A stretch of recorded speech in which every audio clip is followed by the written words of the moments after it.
bizere ko ari we wantumye. Mbivugiye kugira ngo abaraha bizere ko ari we wantumye.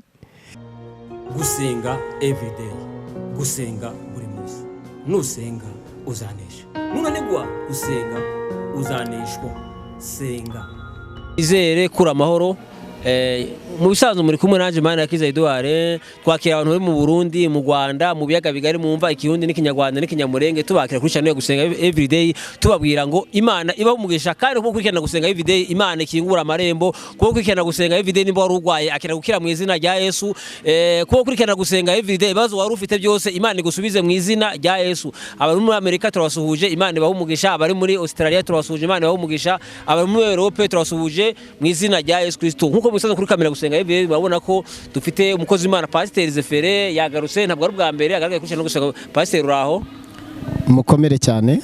Imana igumugisha cyane, turakwakira kuri gusenga everyday, tukwakiriye watangira usenga Imana nkuko channel yo gusenga everyday ari uko imeze, ni gusenga buri munsi. Kaze utanga urusenga Imana. Data wa twese uri mu ijoro, uri Imana nziza kandi uri Imana yo kwizerwa. Uri umukozi w'umuhanga, mbanje kugushima kuko waturinze tukaba tugihumeka umwuka bazima. Ubakoze ibikomeye byinshi tutakwirengagiza. Nyemerera rero Data mwami wanjye Imana nziza, akanya nkaka Data tugeze imbere yawe ndetse tugiye kuvuga ijambo ryawe, imbaraga zawe zitumanukire, ubwiza bwawe butumanukire, kandi uresamone warabone tout de betail, urebone do faira gerabo de saini, ubwiza bwawe buresamone dua arebone tout de betail. Reka umwuka wera atuyobore, azoni wa detail menegide, kandi adukoreshe dabora toute bedesia de bofai, nkuko ijambo ryawe rivuga ngo icyo tuzasaba Data twizeye tuzagihabwa. Ndetse urangije uravuga ngo zabone do fai, nimwizera muzakora imirimo y'icyo nakoze. Jotaya menegerabo de saini. Nanjye ndasenze Data nyiringabo Imana ngo imbaraga zawe zimanuke zikore ibidasanzwe kandi zimanukire mu ijambo rabone tout de betail. Wumva iri jambo detail menegerabo de saini yakire imbaraga zidasanzwe, ukora imirimo n'ibitangaza mu izina rya Yesu. Amen. Amen. Turakwakiriye kaze. Murakoze cyane. Tugiye kuganira ijambo ry'Imana riri hano muri Yohana, ubutumwa bwiza bwa Yesu kubwanditswe na Yohana igice cya 11. Turahera umurongo wa 32. Haravuga ngo, reka dusome mu izina rya Yesu. Ngo Mariya ageze aho Yesu ari, amubonye yikubita imbere y'ibirenge bye, aramubwira ati, Databuja, iyaba wari hano musaza wanjye ntaba yarapfuye. Yesu amubonye ararira. Abayuda bazanye nabo, Abayuda, Yesu amubonye ararira, Abayuda bazanye nabo barira. Asuhuza umutima, arawuhangayika, arababaza ati, mbese mwamushyize he? Baramusubiza bati, Databuja, ngwino urebe. Yesu ararira. Abayuda baravuga bati, dore nimurebe uburyo yamukundaga. Ariko bamwe muri bo baravuga bati, uyu ko ahumura impumyi, ntaba yarabashije kubuza n'uyu ntapfe. Yesu yongera gusuhuza umutima, agera ku gituro cyarisenga gishyizweho igitare ku munwa. Yesu arababwira ati, mukureho igitare. Marita mushiki uwapfuye aramubwira ati, Databuja, none aranuka kuko amaze iminsi 4. Yesu arababwira ati, sinakubwiye nti niwizera urabona ubwiza bw'Imana? Nuko bakuraho igitare. Yesu arararama aravuga ati, Data, ndagushimye yuko unyumva iteka, ariko mbivugiye kubw'aba bantu bangose ngo bizere yuko ari wowe wantumye. Amaze kuvuga ibyo arangurura ijwi rirenga ati, Lazaro, sohoka. Uwari wapfuye arasohoka, azingazingiye imyenda mu maguru n'amaboko, ibitambaro bipfutse mu maso he. Yesu arababwira ati, nimumuhambure mumureke agende. Ijambo rirantangaje kandi nibyo dukwiye guhora dutangazwa n'ijambo ry'Imana. Cyari igihe uyu Lazaro uvugwa ni musaza wa Marita na Mariya. Mariya n'umwe wasize Yesu amusiga amavuta ku birenge, arangije amaze kumusiga amavuta, arangije ahanaguzaho umusatsi we w'igiciro. Nshimye Imana ishobora byose, nshimye Imana ikomeye, nshimye Imana y'imbaraga, Imana itagira ikinanira. Yesu ngo arangije, nasomye ijambo ry'Imana rirambwira ngo ubwo batumaga kuri Yesu bamubwira ngo Lazaro ararwaye, yaravuze ngo indwara arwaye si yo kumwica, ahubwo we yaravuze ngo arasinziriye. Ndetse abwira abigishwa be ubwo yaramaze gupfa, amaze kane mumva, arababwira ati muze tugende, Lazaro arasinziriye. Abandi abigishwa baramusubiza bati ubwo asinziriye azakanguka. Igitangaje yababwiraga yuko Lazaro yapfuye, ariko abandi ntibabimenya. Arabasobanuye, arababwira ati Lazaro yarapfuye, none muze tujye kumukangura. Ndetse barashidikanya, baravuga bati amambere bashatse kuba guterera amabuye. Arangije arababwira ati ugenda ku manywa ntasitara, ariko ugenda nijoro arasitara. Bene data, ijambo ry'Imana ni ingenzi. Ndashaka kubabwira Imana izura ikazura n'abapfuye. Ndashaka kubabwira Imana ikora ibyo abantu badatekereza. Marita na Mariya ntago bari bizeye ko Lazaro azongera kubaho, yaramaze kane mumva, byari byarangiye, babonaga ko yamaze no kubora. Ariko Yesu harangije arahaguruka aragenda, yenda kugera mu kirorero cy'iwabo wa Marita na Mariya. Marita arabimenya, arabanza asanga Yesu, arangije aramubwira ati musaza wacu yarapfuye. Aramubwira ngo niwizera urabona igitangaza cy'Imana. Ndabole tu de betakuwa stomene gira bo design nagira ngo deto ene shobene do faira gira bo tu de betai zone meni etopikini fo adelabone tu de betakuwa stando shadebo wa de fomera kila bo design la kila bo tu de betai. Niwizera ijambo ry'Imana, niwizera ijambo ry'Imana, Imana ibasha gukora cyane biruta ibyo twebwe dutekereza. Niwizera ijambo ry'Imana, Imana ibasha gukora ibyo twebwe tudashoboye ndetse tutabasha. Yesu arangije aramubwira ati niwizera urabona igitangaza cy'Imana. Ngo arangije agenda yongorera Mariya rwihishwa, aramubwira ati umwigisha aragushaka. Nuko ngo arahaguruka, ahagurutse ababonye ahagurutse baravuga batagiye kurira ku gituro. Hari abantu benshi icyo gihe bari barimo kurira, barizwa na Lazaro, barizwa nuko Lazaro yapfuye, bafite agahinda, bababaye. Birashoboka ko nawe waba ufite agahinda n'umubabaro, birashoboka ko nawe waba urara mu marira, ukisegura amarira, ukagendana amarira, ukaba ari byo wiberamo gusa. Ariko ndakubwira ko Yesu abasha gukura umuntu no mu gituro, abasha gukura umuntu ahantu atakwikura. Lazaro naho yaba yarafite imbaraga, akimara kugera muri iki gituro ntabwo yari kubasha kwikuramo. Ariko Yesu arangije amaze guhura na Mariya, Mariya mwikubita imbere kuri bya birenge, yo haleluya, bimwe yasize amavuta, aravuga ngo iyo wari hano musaza wanjye ntaba yarapfuye. Yesu arangije arongera aramubwira ati ni urebone do fai, nugira kwizera detaya menegira bo design, ati musaza wawe naho yaba yarapfuye yakongera akabaho. Imana ishimwe, Imana ishimwe. Harangije ngo Yesu arebye nabo bari kumwe, ngo abonye barimo barira, Yesu nawe ararira. Imana ishimwe. Yesu ajya areba umubabaro w'umuntu akawitegereza, yamara kuwitegereza yarangiza akarira. ngo arangije arebye barimo barira, ngo arangije nawe ararira.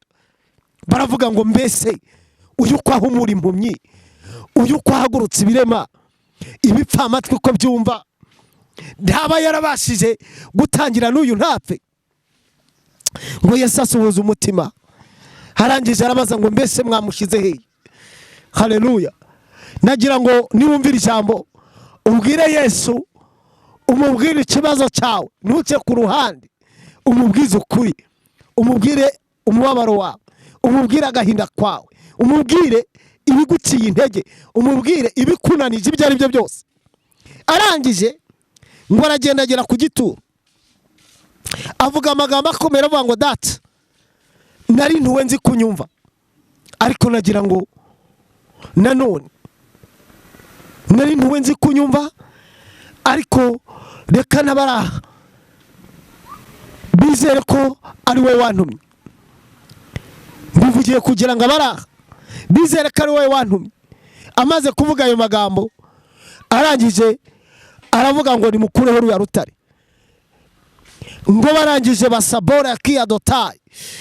Aha hagaragaye imbaraga z'Imana, aha hagaragaye ubutware bw'Imana, aha hagaragaye ubutsinzi, aha hagaragaye kunesha, aha hagaragaye imbaraga zidasanzwe. Arangije bamaze gukuraho igitare, nagira ngo nkubwire ngo abakudesiya demofa bashaka bo bari uburozi bakuroze detaye amenegira bo design, abakuroze nibo bazamamaza imbaraga z'Imana. Abadesiya demofa, abakuvuza amagambo nibo bazariwa bone tu de betaye, nibo bazadesiya demofa, nibo bazasigara bavuga ngo uriya muntu afite Imana, nibo bazasigara bavuga ngo ire bone tu de betaye. Iyo usomye Bibiliya, Imana yacu ifite imbaraga, Imana ifite ubushobozi. Iyo niyo yaciye inyanja mo kabiri. Imana ishimwe. Yo haleluya. Ngubwo abishiye bari bageze ku nyanja, iyo ntwari idacogora ku rugamba ivuga bikaba yategeka bigakomeraho urugamba rukomeye ikaba umutabazi.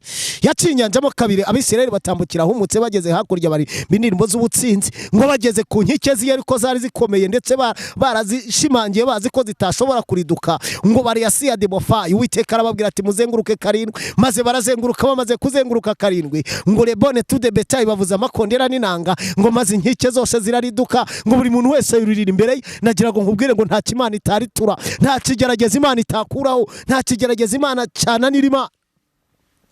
Rabone tu de beta kwa stomene girabo design. Tugeze aho Yesu yavuze ngo, Yesu arangije aravuga ngo Lazaro sohoka. Ahamagara Lazaro ngo sohoka. Lazaro, ubwo Yesu yahamagaraga Lazaro, yamuvuze mu izina, yatamuvuga mu izina abapfuye bose bari kuza birukanka. Iyo ahamagara akavuga ati sohoka gusa, uwapfuye wese yari kuza yiruka, aje yiruka kubera ko umwami yari ategetse. Ariko arangije aravuga ngo Lazaro, Lazaro, ngo bagiye kubona Lazaro arasohotse araje. Aha njya ntangara, umunsi nageze mu bwami bwo mwijuru nzabaza ngo sabone dofa, Lazaro ko yarahambiriye mu maso, Lazaro ko yaraziritse amaguru, Lazaro ko yaraziritse amaboko hose, ese yaje gute? Ariko ku Mana nta kintu kidashoboka, ku Mana nta kintu na kimwe kidashoboka, ku Mana byose birashoboka, ku Mana byose birashoboka. Barangije arasohoka, arangije Yesu aravuga ngo ni mumuhambure. Baramuhambura. Imana ishimwe. Bamaze kumuhambura, basanga bamwe bavugaga ngo yamaze kubura, basanga bamwe bavuga ngo yaranutse ateye intambwe biremera, ngo amubahereza ari muzima. Bose baraho baratangara. Ndimo ndavuga imbaraga z'Imana, ndimo ndavuga ubutsinzi bw'Imana, ndimo ndavuga kunesha kw'Imana, ndimo ndavuga Imana itagira ikinanira, ndimo ndavuga Imana ikora imirimo n'ibitangaza, ndimo ndavuga Imana icinzira aho zitari. Yesu ntago batekerezaga ko Lazaro azongera akagaruka, ntago batekerezaga ko Lazaro yakongera agahagarara, bakongera bakamubona, bagasangira, bakarya, bakanywa. Ariko Yesu akora imirimo n'ibitangaza. Yesu arangije aramuzura. Nagira ngo nkubwire ngo iri jambo rigukure aho wari uheranywe n'agahinda, iri jambo rigukure mu bibazo wari urimo. Iri jambo rigukure mu byari bikugoye.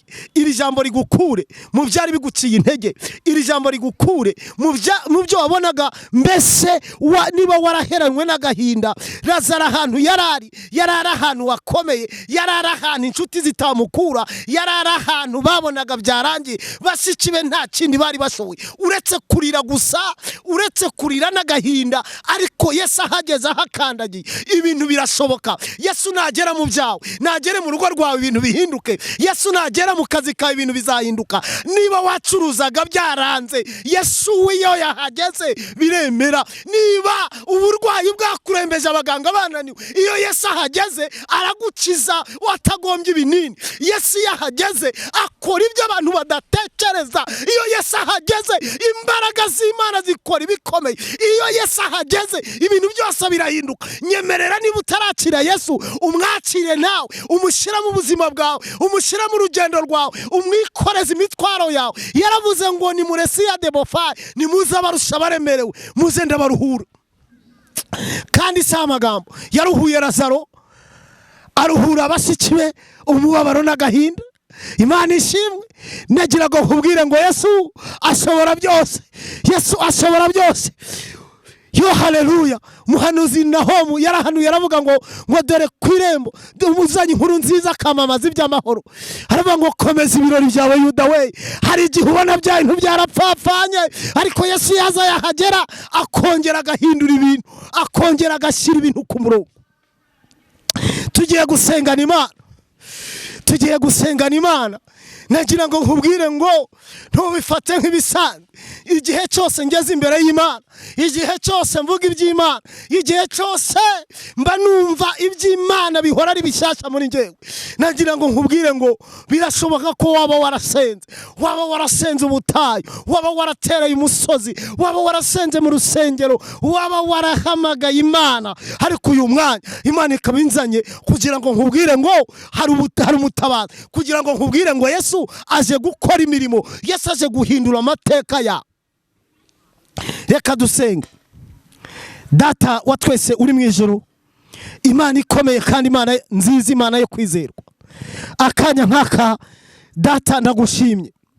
Nshimye kujya wumva gusenga kwacu, nshimye kujya wumva gutaka no gutakamba, nshimye ko hari abatubanjirije bagutakiye. Urumva Dawidi yarasenze, arasenga ubwo yari mu mubabaro. Wumva gusenga kwe, uhindura amateka ye. Umaze kuyahindura umukura mu ishyamba, umukura mu ishyamba, urangije umugira umwami. Yo haleluya. Arangije ugihe yari afite amarira, arahindukira avuga ngo mwabindimo nimuhimbaze Uwiteka Imana. Nagira ngo le bonne tout de bétail, zonemo alebo wa de forme, zotakia stando bedesia de bofai, zo de ben etokuwa stando, masabo wa rakila bodekid, zonembo adesid, matopiki ni fowa, jedawasi enelawa, demoneki asaboa, doni menekite asalida wa vodeki azodai, menekira bodesaini, wande topiki ni dosea, uwatesha made, uwanegani samul, warebokuwa dotaya menegira bodesaini. Rekure bene tude betai, rekure samone kia dotai, reka imbaraga z'Imana zikora imirimo n'ibitanga, reka imbaraga z'Imana ziwadobene tude betai, mandu warakia dotai menegira bodesaini. Reka uzumva iredabora tude betai, iri jambo azoni wasia de bofai, yari wamene tude beta kuwa stome negira bodesaini. Afite ibibazo bitandukanye, afite labonga tukuwa saide bofai, ago waremerewe zotaya menegira bodesaini. Afite agahinda n'umubabaro, zotaya menegira bodesaini. Aterwa n'imbaraga zimurwanya, zotaya menegira bodesaini. Izaba iz'abadayimoni, zotaya menegira bodesaini. Izo arizo zose uzari wa meta wa boa, uwa mapaki ne soma lidavuwa seya, uremoa pengini sageni, uwa neta shama na kea sadira, uwa netango la sika mobaivuwa deta. Je demone tosi, magela sika boa defoa, wanete samini de rote shabone dovuwa saidera kia dota, rote kia sine mode ariwadea, rambone kia dota menegira bode saini. Reka barwayi bazakira indwara, zotaya menegira bode saini. Reka imbaraga z'Imana zizagaragare, reka uzahindura amateka, zotaya menegira bode saini. harabo wahinduriye amateka, hari imirimo datu washia debofa, harabari bambaye ubusura bambika zota ya menegera bodesign, harabara bashomero bahereza akazi duwa demene dosiri mato pikini fo adekeadota, harabatagiraga kuba ubaha aho kububaha amazu debora tu de betail, ubahizo kubamo ndetse nizo gukodesha zete ya sirabo de forme wa mapekini dofo adiasia debofa, ujya wita kumfubyi n'abapfakazi jote ya menegera bodesign, ukabarwanirira deta ya menegide, ukaba mu ruhande rwabo zopa ya devua rekira bodesto menegera bodesign, inzira zawe zirenga ibihumbi jota ya menegide rekuwa semene do wafo rekucinzira aho zitari zo nyemene tesi ya debofa, reka abantu babona ubwiza bwawe jota ya menegera bodesign, reka abantu bakira gakiza rabone tu de betail, reka abantu bahinduke zota ya menegera bodesign, reka abantu bakire joma ide fomera gira bora tu de betail, reka ingo zasenyutse rabone tu de betail zongere zubakwa jeta ya menegera bodesign. Data ndasenze mu izina rya Yesu, reka bashomera ubahereza akazi wane tu semene gira bode form, reka uzete ya menegide, reka usamone kia dota menegide, reka abantu babona ineza yawe. Data ndasenze ngo Uwiteka Mana yacu uzumva iri sengesho rabone tu de betail, nuzumva iri jambo zeta menegera bora tu, amateka yazahinduke zota menegera bode sign, reka tuzumva abantu bashima Imana, reka tuzumva abantu bavuga ngo rebone tu de betail, rabone tu de beta kuwa stop, reka bazabona impinduka, reka bazabona igitangaza nk'icyabaye kuri Lazaro, reka wari wa deta ya menegide wari wese azabone gukora kwawe gukomeye. Data mbisabye nizeye mu izina rya Yesu, amin. Rero Imana yo mu ijuru ibaha umugisha. Numero zanjye za telefone ni 078 66 58 626. Nongere nsubiremo 078 66 58 626. Imana y'amahoro ibahereze umugisha.